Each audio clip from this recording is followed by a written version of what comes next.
เรามาเบิ่งข้อที่32ของบทเสียงจดสั้นหมอ7เนาะในวิชา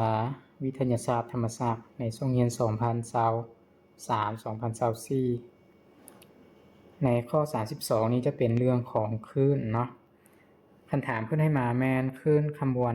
1เคลื่อนที่ตามสมผลไวเท่า6สิ้นตามนี้เลยเนาะยาวความไวของคลื่นขบวนดังกล่าวแม่นเท่าใดให้เราไปซอกหาความไวเนาะเราไปซอกหาความไวฉะนั้นที่เราฮู้มาก็คือมีสมผลอันเดียวเราไปซอกความไวได้เท่าใดเนาะเดี๋ยวเราไปเกมเบิ่งว่ามันจะออกคำตอบข้อใดเป็นข้อที่ถูกต้องตามอยู่ในนี้เรามีเรามีให้ฮู้มาก่อนเนาะสิ่งที่ให้ฮู้เรามามี y เท่า6ซินปีt ส่วน2ลบ i ส่วน10หัวหน่วยก็เป็นสังตีไม่นี่เนาะแล้วให้เราซอก v ความไวนี้มีค่าเท่าใดแบบนี้เนาะวันนี้ตัวเกเนาะบทเกนี่แมนคือเราจะได้เอาสมผลมาสนเทียบกับสมผลที่เดินของมันอะไรเนาะเราจึงจะซอกหาความไวได้ฉะนั้นอาจารย์จะเอาสมผลมาสมเทียบก่อนอาจารย์จะเขียนว่าเนาะจากสมผลที่เพื่อนให้มาเนาะจาก y เท่า6ซินปี t ส่วน2เนาะลบ i ส่วน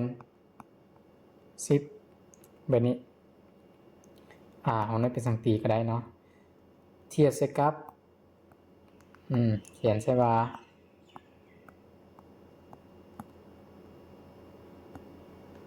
เทียบใส่กับ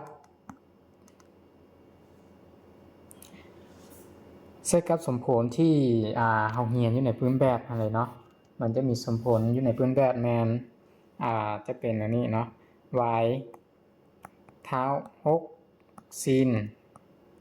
2ปีเนาะอันนี้เป็น2ปีแล้วส่วนให้กับ t ส่วนt ใหญ่เนาะ t ส่วน t ใหญ่ลบ x ส่วน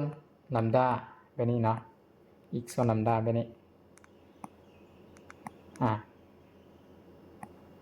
วันนี้เรามาเบิ่งว่าสมผลคือกันบ่มันบ่คือกันเลยเนาะบ่คือกันอยู่บ่ว่าอันนี้แม่นปีซีนปีอันนี้แม่นซีน2ปีถ้าเราอยากให้คือกันเราต้องเอาเลข2คูณเข้าวงเล็บนี้เนาะคูณเข้า2บ่อนนี้เนาะเพื่อให้เลขบ่มีเลข2แล้วมันถึงจะคือกันเนาะฉะนั้นในสมผลเราก็จะได้เปลี่ยน2คูณเข้าไปในก็จะเป็น2ปีเนาะเดี๋ยวอาจารย์เอาวงเล็บออกก่อนจะเป็น2t 2t น้อยส่วน t ใหญ่บัดนี้ it ก็จะเป็น2 it เนาะ2 it บัดนี้ส่วนลัมดาซึ่งเลข2ทางหน้านี่ก็คือเอาออกเนาะเหลือปีบัดนี้วงเล็กบัดนี้เนาะบัดนี้มันคือกันแล้วเนาะมันคือกันแล้วแล้วเราก็เอา2ตำแหน่งมาเปรียบเทียบกันบัดนี้นะคือเขาเปรียบเทียบกับนี่เนาะเวลาตัวเกนี้6กับ6นี่ขออภัยอันนี้บ่เป็น6เนาะ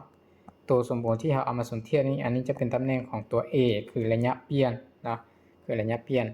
เราก็จะได้ตำแหน่งอยู่นี่ว่า a นี่มันเท่ากับ6สมผลที่เพิ่นให้มานะฉะนั้น a ก็คือ6และ t ส่วน2ก็ต้องเท่าตัวนี้เนาะแล้วก็ x ส่วน10ก็ต้องเท่าตัวนี้แบบนี้เราก็จะได้3ส่วนนี้มาเท่ากันเนาะจะได้อาจารย์จะเขียนพร้อมเดียว3ตัวนี้เลยเพื่อให้เราไปซอก3ตัวนี้ก่อนเนาะก่อนเราจะไปซอกความไวได้เนาะคืออาจารย์จะเขียนว่า จะได้เนาะจะได้3ตัวอันที่1 a เท่า6สังตีระยะเปลี่ยนเท่า6ที่1เนาะอันที่2แมนและอันที่2เนาะที่2ก็คืออาจารย์จะเอาตัวนี้ก่อน t น้อยส่วน2เท่ามาเป็นตำแหน่งเดียวกันเนาะตำแหน่งเอาตำแหน่งมาเท่ากันตำแหน่งเดียวมาเท่ากันได้ t ส่วน2ของสมผลที่เพื่อนให้มาเนาะกับสมผลที่มีไว้ในคลื่นที่เอาเหียนมาคือตัวนี้จะเป็น 2t หน่อยส่วน t ใหญ่เป็นตัวยุโรนี้เนาะตัวนี้เนาะวันนี้เราค่อยถอนคือ t กับ t เวลานี้มันก็คัดกันได้อยู่ละเราก็คัดกันได้เนาะ t กับ t หมดไปเนาะ t น้อยนะและถ้าเราถอน t ใหญ่นี่จะได้อยู่2 หาร2เนาะเท่า1หัวน้อยเป็นวินาทีแสดงว่าเวลาเราเวียน t นี่เท่า1วิเนาะ1วินาทีแบบนี้บัดนี้ยังเอาซอกได้ t ตัวเดียวยังบ่พอเนาะยังซอกหวีบ่ได้เทื่อซอกคอนไว้บ่ได้เทื่อเราจะไปสมเทียบอีกตำแหน่ง1 3ตำแหน่งอันที่3อะไรเนาะสมผลตัวนี้มันเท่าตำแหน่งนี้ก็คืออีกส่วน10เครื่องหมายลบทางหน้ามันบ่เกี่ยวเนาะจะเป็นลบเป็นบวกมันบ่เกี่ยวฉะนั้นก็จะเป็นอีกส่วน4เท่าอีกส่วน10เท่า2อีกลำดาเนาะจะได้อยู่อีกส่วน10เท่า2อีกขนลำดาแบบนี้และก็จะคัดได้คือกันเนาะอีกกับอีกเนาะแล้วเฮาถอนลำดาถอนคนยาวขึ้นหรือว่าลำดานี่ก็จะเท่าอยู่2คูณ10ออก3เนาะ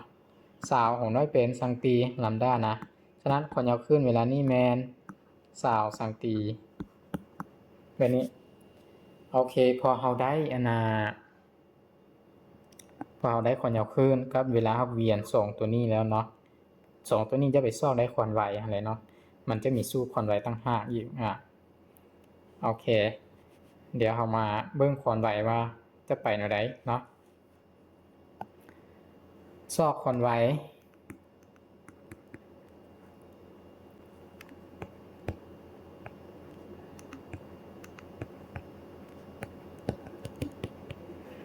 ซอกหาควอนไวจากสูตรสูตรควอนไว v เท่า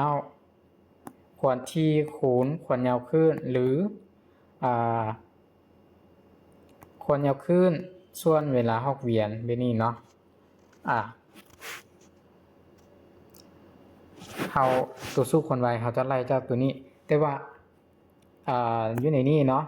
f กับลำดานี่ตัวนี้ไล่บ่ได้เพราะว่าบ่มีควอนที่เฮาบ่ฮู้เนาะเอาซอกยังบ่ซอกเอาซอกได้เวลาหกเวียนแม่นบ่เอาซอกได้เวลาหกเวียนฉะนั้น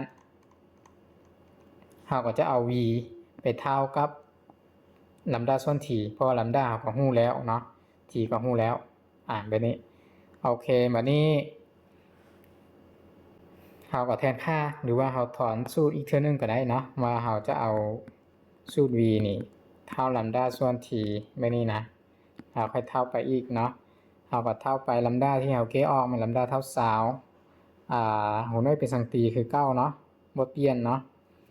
อันนี้นะหัวน้อยเป็นสังตีเอาบ่เปลี่ยนก็ได้เพราะว่าคันตอกมาก็เป็นสังตีเนาะเวลาเฮาเวียนก็เท่า1ฉะนั้นจะได้อยู่20สังตีหาร1นั่นแหละก็ออก20คือ9แต่ว่าหัวน้อยจะเป็นสังตีแล้วได้เนาะสังตีเมตรต่อวินาที1วินาทีหั่นแหละเนาะควอนไวก็จะอยู่20สังตีเมตรต่อวินาทีแบบนี้คือขั้นตอนของข้อนี้เนาะ20ซนต่อวินาทีมีข้อถึกบ่ข้องอเป็นข้อที่ถูกต้องเนาะข้องอเป็นข้อที่ถูกเพราะว่า ของหน่วยยังเป็นสังตีอยู่เนาะสังตีต่อวินาทีฉะนั้นข้อนี้เป็นข้อที่ถูกเนาะโอเคฉะนั้นอยู่ในข้อ32ก็คือข้ององัวเป็นข้อถูกต้องเนาะวิธีแก้แม่นเฮาจะได้สอบหา2ค่าหั่นแหละเนาะโดยการสมเทียบ2สมผลเอาสมผลด้านเดินของมันนั่นแหละเพียงแต่เฮาจื้อเนาะเฮาจื้อว่าตัวลงหั่นนะตัวลงนี่มันเป็นแนวนี้คือแนวนี้ฉะนั้นเฮาเป็นลัมดาก็เป็นเวลาเฮาเวียนเนาะเฮาก็ได้สมผลมาเต็มมาแล้วหลังจากเราเอาตำแหน่งมาเท่ากันเนาะตำแหน่งมาเท่ากันซ้ายกับซ้ายขวากับขวาตัวส่วนตัวนี้เราก็ซอกหาได้ทีเวลาเราเวียนที่เราก็พอได้เวลาเราเวียนแล้วเราก็สามารถซอกหาควอนที่ได้เลยเนาะเพราะว่าควอนที่นะ